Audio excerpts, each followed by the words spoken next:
hata mashirika za ndege haziwezi kuingiza faida hii ambayo huyu mjambazi ameipata. Ana $1 billion ambayo hesabu yake ukigawa kwa mtu ina miaka 65, maana yake kila mwaka mmoja anakuwa anaweza kuingiza dola milioni 15,384,615.38. Kwa nini? Amepataje? Kwa jambo gani? Sasa ikikuwa labda hesabu ya mwaka bado inakuwa inakuumiza kichwa sana, naomba ni break down tena. Kwa maana yake ndugu yangu ni hivi: ikiwa huyu jamaa kwa mwaka anaingiza dola milioni 15, maana yake kila mwezi mmoja Rostam Aziz anaingiza $1 million na dola 2,882.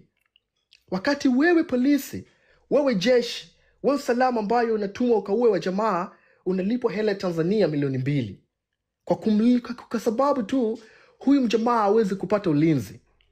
Kwa mwezi mmoja anaingiza $1 million, dola milioni 1,282,082 anaingiza kwa mwezi mmoja ndani ya nchi Tanzania, nchi ambayo ni nchi maskini. Anapataje? Kafanya nini? Bado ndugu yangu, naamini kwamba inaweza bado ikakuwa inakupea shida nikikufahamisha hesabu ya mwezi. Nashuka tena sasa nitakupa hesabu ya kila siku. Ninamaanisha hivi: Rostam Aziz tangu anazaliwa, kila ile jua inazama na jua inakuwa kwa bahari, kila siku moja anaingiza dola 44,000 dola za Kimarekani. Hii hela wapi anapata? Nini hasa anafanya? Biashara gani kabisa ako nayo kama sio money laundering, kama sio kuhujumu uchumi ya Tanzania? Ndugu zangu, ninakuwa naomba leo niko very emotionally, mnifahamu sana nini nasema. Kwa ufupi, Rostam Aziz kwa kila mwaka moja ambayo kazaliwa kwa hii dunia anaingiza dola ya Kimarekani milioni 15,300 na points kila mwaka tangu anazaliwa. Iko mwaka moja, miaka miwili, miaka mitatu. Ili tu uweze kuipata hesabu ya $1 billion, huwezi kuipiga hii hesabu kwa miaka 20 iliyopita. Imebidi tumrejeshe tangu anazaliwa. Hii ndo hela ambayo anaingiza. Hakuna hesabu nyingine yoyote unaweza ukaifanya kwa miaka 10 iliyopita ama miaka 20 iliyopita. Hii tumefanya hesabu ambayo ya kila siku anaweza kuingiza dola ya Kimarekani 42,000 every day. Ndugu zangu,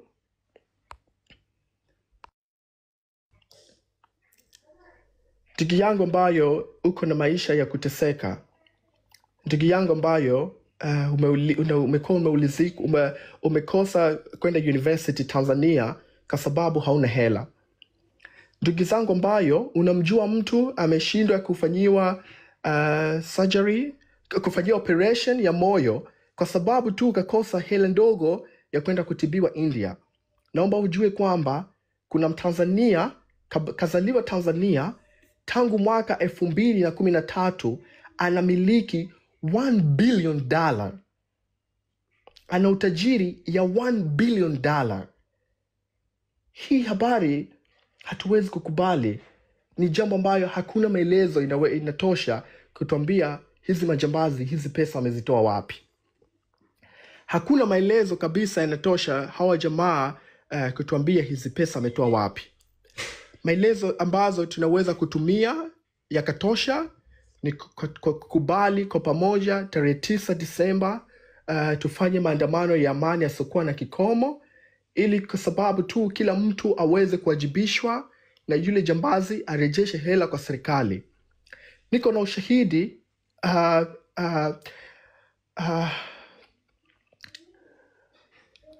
ninasita kidogo kutoa hii shahidi kwa sababu tumewataka BOT ikuwe inakiri peke zake mpaka Jumatatu, na ikiwa bado haijakiri nini ambayo tumeifanya, japo kuwa leo nitaeleza kidogo, tutarudi tena kuweka hii ushahidi hapa juu. Haya ni mambo ambayo mtu kama Rostam Aziz anafanya. Sasa jiulize swala moja, je, huyu mjamaa kweli atakuwa tayari sisi tukue tunafanya maandamano? Mtu mwenye utajiri wa ukuwizi kama huu ataogopa vipi kutoa silaha sisi tukue tunauliwa? Yuko tayari kufanya kitu yoyote ile sisi tukufe ama tuonewe ama chochote ile, yeye aweze kuwa salama kwa sababu tu ya huu utajiri ambayo iko nayo. Ndugu yangu, nikisema $1 billion ni hela nyingi sana. $1 million maana yake ile milioni zikuwe 1,000. Yani uchukue bundle ya milioni $1 ziwe 1,000. Sijui vipi naweza kuelezea. Hili jambo halikubaliki, na hizi ni mambo ambazo zinatokana na wizi mkubwa sana ambayo government yetu inafanya. Sasa tunaweza tukaje na swala. Vipi hii utajiri inaweza ikamnufaisha kila mtu ambaye yuko Tanzania? Ndugu yangu, naomba kuambia jambo moja. Tanzania tuko na utajiri ambayo tuko na guarantee ya kila raia Tanzania ambaye anafanya kazi kulipwa kwa hela ya dola kwa wiki, sio kwa mwezi, kwa wiki. At least ile mtu inafanya kazi dogo kabisa ilipwe dola 500. At least hela ya Tanzania milioni 1. Hiyo jambo inawezekana kwa 100% chini ya 100, na nitaweza kuwathibitishia kwa ufupi tu kama ifuatavyo. Tanzania tuko na madini ambazo naomba kuwe mnanifahamisha na kusudia mineral. Ni madini, I think ni madini. Sikusudia religion. Ni madini. Yes. Tanzania tuko na madini ambazo sasa dunia nzima inazihitaji. As we speak, sasa hivi tunaongea, watu nyingi washafanya research, wamekuta hizo madini na zinatakiwa zitumike kwa ajili ya dunia. Kwa mfano naweza kuwatajia vitu ambazo ziko Tanzania na ambazo kwa hakika kabisa inaweza ikathibitisha kwamba at least kwa wiki moja tukue tunapata mtu anafanya kazi ile mshahara yake ndogo ya chini at least milioni 1 ya Tanzania. At least milioni 1 ya Tanzania. Kwa mfano ndugu yangu, naomba kuwapa habari moja. Tanzania ina kiwango ya gold. Hii iko very clear. Naomba tuweke pembeni. Hii inajulikana. Tanzania imegundikana kuna kitu inaitwa REE. Na waomba sana ndugu zangu mkue mkasome leo hii taarifa. Maana yake ni rare earth elements. Ni madini adimu ambayo inapatikana kwa dunia. Let alone hiyo story ya Tanzanite. Hiyo mastori hizo wachana nazo. Hii rare earth elements, unajua ni inatumika kama mambo gani? Rare earth elements ni madini ambayo inatumika kwa watu ambazo mnaishi let's say UAE, Dubai, America na Europe. Hapa sasa hivi dunia yote ishabadilisha mifumo za magari. Magari inazalishwa, inakuja gari ya umeme. Ile za watu walikuwa Europe na America anaweza kuwa anajua nini nasema. Ukisikia kama Tesla wanatumia gari za umeme. Hawa wajamaa wanahitaji haya madini kwa gharama yeyote ile, na ziko tayari kuchukua watu za nchi zetu wakawasomesha. Ziko tayari kuja kufungua makampuni kubwa sana, lakini unakuta mjamaa mmoja kama Rostam Aziz, kwa sababu tu ni mjamaa ni mfisadi na yuko kwenye system, hayuko tayari kuzuia makampuni yoyote ambayo yuko tayari kuja kwa nchi, kwa sababu tu watu wachache wanufaike na hii taifa. Tuna madini inaitwa REES. Naomba sana kasomeni kama kweli iko Tanzania ama nawapa story ambayo ya uongo. Na kuombeni sana muende mkasome hii habari. Tuko na madini inaitwa nickel. Tuko na madini ambayo inaitwa cobalt. Ukisikia Russia, China, North Korea wanatengeneza Iran wanatengeneza nuclear, wanahitaji kitu inaitwa uranium. Tanzania tuko na uranium mpaka sasa inafanya mavyakula zetu zikuwe hazina ladha vile imejaa kwenye ardhi. Mpaka inachafua maji ya nchi yetu. We have uranium mpaka inachafua. Hizi mambo ndugu zangu zote zimekaa tu. Zote hizi zinazuiliwa na watu wachache. Hizi tunataka tunufaike sote kwa pamoja.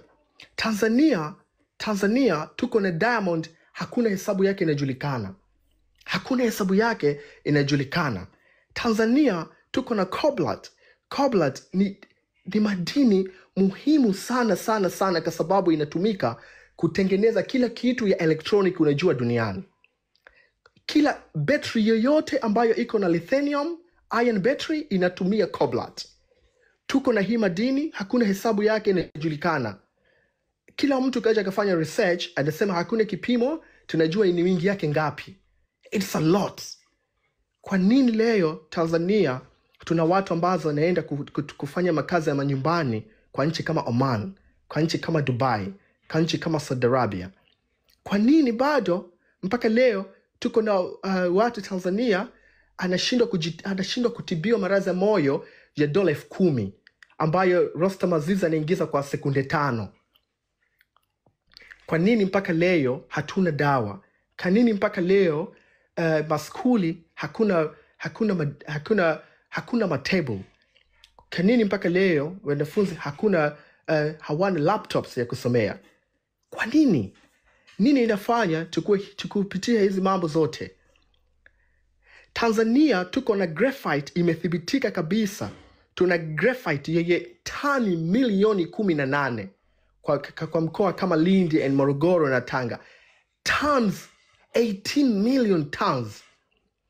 Ukisema 18 million tons kwa sababu tu ile ya hesabu ya kidunia nzima.